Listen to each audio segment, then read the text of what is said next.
नमस्कार, वंदे भारत, जय श्री कृष्ण। मित्रों, राष्ट्र के सर्वोच्च न्यायालय में 9 माननीय न्यायाधीशों की खंडपीठ सबरीमाला केस की सुनवाई कर रही है। अपने 21 अप्रैल मंगलवार के निवेदन को आगे बढ़ा रहा हूँ। बीते सप्ताह में जो प्रश्न उठे हैं उनके उत्तर श्रीमद् भगवद गीता में खोजने का प्रयास करते हैं। प्रश्न उठे, क्या भक्त के व्यक्तिगत अधिकार मंदिर की परंपराओं से ऊपर हो सकते हैं? क्या एक गैर विश्वासी या उस धर्म की मान्यताओं को न मानने वाले व्यक्ति को किसी भी धर्म की आंतरिक प्रथाओं को चुनौती देने का अधिकार है? न्यायमूर्ति मैडम नागरत्ना ने धार्मिक संप्रदायों की स्वायत्तता और करोड़ों लोगों की धार्मिक आस्था में अदालती हस्तक्षेप की सीमाओं को लेकर चिंता दिखाई। उन्होंने अनुच्छेद 17 के लैंगिक आधार पर इस्तेमाल पर भी सवाल उठाए। न्यायमूर्ति अमानुल्लाह ने ईश्वर और भक्त के बीच के व्यक्तिगत संबंधों पर जोर देते हुए कहा, यदि किसी व्यक्ति को उसके जन्म या लिंग के आधार पर उस देवता को छूने या गर्भगृह में प्रवेश से रोका जाता है, क्या संविधान उस व्यक्ति की गरिमा की रक्षा नहीं करेगा? मुस्लिम पर्सनल लॉ बोर्ड के वकील ने बताया, इस्लाम में गर्भगृह यानी सेंक्टोरम जैसी अवधारणा नहीं होती। न्याय का विधान सोशल मीडिया के विमर्श की चर्चा से नहीं हो सकता। न्यायमूर्ति अमानुल्लाह की व्हाट्सएप यूनिवर्सिटी पर टिप्पणी आई। मैं माननीय न्यायमूर्ति की टिप्पणी से पूरी तरह सहमत हूँ। व्हाट्सएप यूनिवर्सिटी सोशल मीडिया किसी भी सामाजिक और धार्मिक विमर्श की दिशा भ्रमित करने का सबसे बड़ा साधन है, किंतु ये माध्यम मुझ जैसे नागरिक को अपनी बात राष्ट्र के सर्वोच्च न्यायालय के सामने रखने का साधन बनते हैं। माननीय अधिवक्ता सोशल मीडिया के निवेदन के साक्ष्यों को साथ लेकर के उसे अपना निवेदन बना करके प्रस्तुत कर सकते हैं। सबसे पहले जन्म जातियों के जटिल प्रश्न को लेते हैं। श्रीमद् भगवद गीता में योगेश्वर श्री कृष्ण कहते हैं, चातुर्वर्ण्यम मया सृष्टि गुण कर्म विभागशः तस्य कर्तारमपि। हे अर्जुन, मेरे द्वारा ब्राह्मण, अक्षत्रिय, वैश्य और शूद्र कर्म के स्वभाव से उत्पन्न गुणों के द्वारा विभक्त किए गए, बांटे गए हैं। भगवान ये कहना चाहते हैं, जन्म के आधार पर नहीं अपितु कर्म के आधार पर जाति व्यवस्था है। ब्राह्मण वेद शास्त्रों का अध्ययन, अध्यापन और परमात्मा के तत्व का अनुभव, शूरवीरता, तेज, धैर्य, चतुरता, युद्ध में न भागना, दान देना और स्वामी भाव, ये सब क्षत्रिय के स्वाभाविक कर्म हैं। खेती, गोपालन, क्रय विक्रय यानी व्यापार, सत्य व्यवहार, ये वैश्यों के स्वाभाविक कर्म हैं। वर्तमान में सबसे बड़ी भ्रांति शूद्र शब्द पर होती है। इसे छोटी या नीची जाति का बताया जाता है। श्रीमद् भगवद गीता में शूद्र शब्द के ये अर्थ बिल्कुल नहीं है। इसे हम वर्तमान की प्रशासनिक व्यवस्था से समझ सकते हैं। क्लास 1 गजेटेड अधिकारी, क्लास 2 के अधिकारी, क्लर्क्स और दूसरे अधिकारी क्लास 3 में आते हैं, और अगले क्रम में फाइलों को इधर उधर ले जाने वाले, जलपान की व्यवस्था करने वाले, ड्राइवर की नौकरी करने वाले, ऑफिस के बाहर खड़े गार्ड के कार्य में सेवारत, ये सेवा कर्मी हैं। रिसर्च करने वाले जो लेक्चरर्स, प्रोफेसर्स, अध्यापक, अर्थशास्त्री, बौद्धिकता में विद्वान ब्राह्मण की कैटेगरी में आएंगे। हमारे राजनेता, सेना के अधिकारी, सेना के अंदर काम करने वाला एक एक सिपाही अक्षत्रिय की परिभाषा में। कृषि, गोपालन यानी पशुपालन और जितने व्यापार से जुड़े काम हैं उसमें इंडस्ट्रियलिस्ट, बड़े बड़े व्यापारी, ये सब वैश्य के स्वाभाविक कर्म हैं। इसे हम एकेडमिक एक्सीलेंस के साथ जोड़ सकते हैं। जो पढ़ाई लिखाई और अपनी बौद्धिक क्षमता से समाहित नहीं हो पाएगा तो उसे भी तो कुछ काम करना है, वो इनके सेवा कार्य में लगेगा।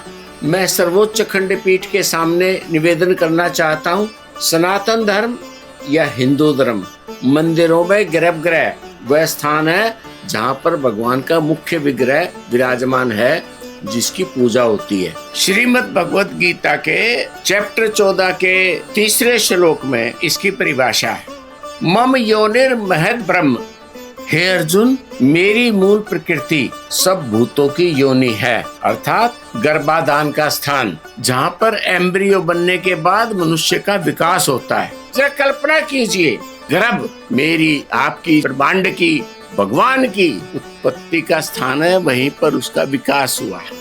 एक माँ जब उसके गर्भ में शिशु आता है, एम्ब्रियो बनता है, स्थापना होती है, वहां से लेकर के उसके बाहर आने के बाद स्तनपान करते हुए और उसके लालन पालन तक उसके मस्तिष्क के अंदर जो विचार प्रभाव होता है वो अपनी शिशु के प्रति, संतान के प्रति, बालक के प्रति संवेदनाओं के सागर में डूबा हुआ रहता है।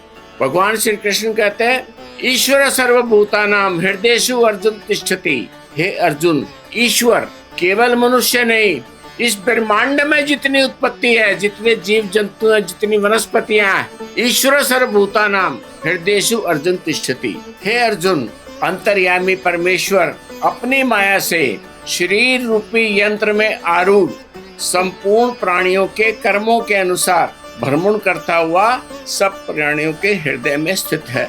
ईश्वर सर्वभूतानां, मैं वहाँ पर हूँ। किस प्रकार से हूँ? हमने अपनी बुद्धि तो नहीं देखी, एआई की शक्ल किसी ने देखी है? एआई के युग में बनावटी बुद्धि विचार तत्व का ही प्रतिनिधित्व करती है। किसी रोबोट के अंदर हम डाल देते हैं तो वो रोबोट को तुम देख सकते हैं, हमें ये पता लग जाता है इसके अंदर बुद्धि काम कर रही है। जिस प्रकार से हम बनावटी बुद्धि को भी नहीं देख सकते, उसी प्रकार से मनुष्य के विचार तत्व को आंखों से देखा नहीं जा सकता। भारत कहता है मनुष्य का मस्तिष्क अव्यक्त विचारों का पुंज है। ईश्वर सर्वभूतानां, मस्तिष्क के अंदर, विचार सागर के अंदर सब प्राणियों के हृदय में स्थित हैं। आप जरा विचार कीजिए, जब वह विचार में स्थित है, उस विग्रह के साथ, विचार के साथ जुड़ना, अगर हम विचार के साथ जुड़ गए, उस विग्रह को हमने विचार सागर में उतार लिया, तो फिर हमने उसको छुआ या नहीं छुआ, उससे कुछ फर्क नहीं पड़ता। केरल के मंदिर भगवान अयप्पा के दर्शन करने का सौभाग्य मुझे प्राप्त नहीं हुआ है। अभी मैं रामेश्वरम की यात्रा से आया हूँ, तिरुपति बालाजी के दर्शन किए हैं। मैंने दक्षिण भारत के इतने मंदिरों के अंदर भगवत दर्शन किए हैं। दक्षिण भारत के किसी भी मंदिर में विग्रह के पास जाने की भी मनाही है। विग्रह को छूना तो बहुत दूर की बात है। पुरुष हो, स्त्री हो या किसी भी जाति समुदाय से संबंध रखता हो, उसके अंदर जाने की अनुमति किसी को है नहीं। गर्भगृह की बात क्यों हो रही है? योगेश्वर श्री कृष्ण ये समझाना चाह रहे हैं, भगवान विचार तत्व में रहते हैं। विचार के अंदर एक तत्व है संवेदनशीलता, सेंटिमेंट्स। माना सेंटिमेंट शब्द संवेदनशीलता की उस गहराई पर नहीं पहुंचता जहां पर मेरे प्रभु ले जाना चाहते हैं। वो जो संवेदनाओं का सागर है, संवेदनशील विचारों का सागर है, उस संवेदनशीलता को हृदय में प्रकट करके, मस्तिष्क के अंदर प्रकट करके, विचारों के अंदर प्रकट करके अगर कोई भक्त मुझे प्राप्त करना चाहता है तो मैं बड़ी सरलता के साथ उसे प्राप्त हो जाता हूँ। ये भारतीय विचार का आरंभिक बिंदु, और इसी के आधार पर मंदिरों के अंदर जो पवित्र स्थान है, गर्भगृह, वही है जहाँ पर भगवान का विग्रह रखा है। वो अयोध्या के अंदर भगवान राम की मूर्ति रखी है, या बांके बिहारी के मंदिर में योगेश्वर श्री कृष्ण की मूर्ति रखी है, या काशी विश्वनाथ में भगवान शंकर का शिवलिंग विराजमान है। मंदिर, मन प्लस अंदर इज इक्वल टू मंदिर, जो मन के अंदर है, मन के अंदर। इसकी सबसे सरल परिभाषा है गुरु ग्रंथ साहिब। गुरु ग्रंथ साहिब में मूर्ति नहीं है, न भगवान का विग्रह है। गुरु ग्रंथ साहिब में विचार लिखे हैं। मंदिर के अंदर जो प्रतिमा रखी, उस प्रतिमा के पीछे जो विचार हैं, वो विचार मेरे अंदर उतर जाएं। उस सृष्टि से कोई प्रेरणा लेनी है, अपने विचारों में ब्रह्मा जी को रच लेता हूँ। यदि मुझे अपने विचार तत्व को शुद्ध करना है, मैं विष्णु भगवान की छवि को अपने विचारों के अंदर समाहित कर लेता हूँ। मुझे सृष्टि के सर्जन और विसर्जन के सिद्धांत को अपने विचारों के अंदर स्थित करना है, शिव और शक्ति की आराधना करने लगता हूँ। राम कितने मर्यादा पुरुषोत्तम थे, राम कितने श्रेष्ठ पुत्र थे, राम कितने श्रेष्ठ प्रजापालक राजा थे, राम कितने दयालु थे। मनुष्य का सर्वस्व उसके विचार हैं। मंदिर जाना, अपने विचार सागर में उस देवता के विचारों को उतारना जिन विचारों को उस भगवान ने जिया है। भगवान अयप्पा के अनेक रूप हैं। कुलथुल में भगवान अयप्पा के बालक रूप की पूजा होती है। इस पूजा के अर्थ है कि वो बालकपन के शास्त्र को परिभाषित करते हैं। अरंकाइयों में उनके ब्रह्मचारी रूप की पूजा होती है। बालक के बाद किशोर, तरुणाई और युवावस्था के ब्रह्मचर्य शास्त्र को परिभाषित करते हैं। अचन कोविल में भगवान अयप्पा गृहस्थी के रूप में विराजमान है। अपनी पत्नियों पूर्णा और पुष्पकला के साथ गृहस्थ और पारिवारिक जीवन के रूप में प्रतिष्ठित हैं। यहाँ उन्हें महासत्ता के रूप में पूजते हैं। इस स्थान में विषैले सांपों के काटने को ठीक करने की शक्ति है, ऐसी मान्यता है। अरुमली में भगवान के शिकारी रूप को पूजने की परंपरा है और सबरीमाला में भगवान अयप्पा के सन्यासी की योग मुद्रा में नैष्ठिक ब्रह्मचारी यानी तपस्वी के रूप में पूजा होती है। यहाँ वह परम सत्य और आत्मज्ञान के प्रतीक हैं। इसलिए प्रश्न उठता है कि उनके ब्रह्मचर्य स्वरूप और आत्मज्ञान के स्वरूप को हम क्यों खंडित करना चाहते हैं। हमें मर्यादित जीवन जीना है तो हम राम के विचारों से जुड़ेंगे। हमें तत्वनिष्ठ बनना है तो कृष्ण के विचारों से जुड़ेंगे। हमें भक्त बनना है तो हनुमान जी के विचारों से जुड़ेंगे। हमें प्रखर बुद्धि चाहिए तो गणेश जी की साधना करनी पड़ेगी। यदि हमें धन दौलत समृद्धि चाहिए तो माँ लक्ष्मी की आराधना करनी पड़ेगी। हमें शक्ति चाहिए तो माँ दुर्गा की साधना करनी पड़ेगी। अपने आप को बलात्कारी बनने से रोकना है तो माँ दुर्गा सप्तशती के अंदर शुंभ और निशुंभ के वध के चरित्र को पढ़ना पड़ेगा। भारत में सनातन धर्म में, हिंदू धर्म में विचार के जितने स्वरूप हो सकते हैं मनुष्य के जीवन के, उन्हें प्रकाशित करने का माध्यम है भगवान की अवधारणा।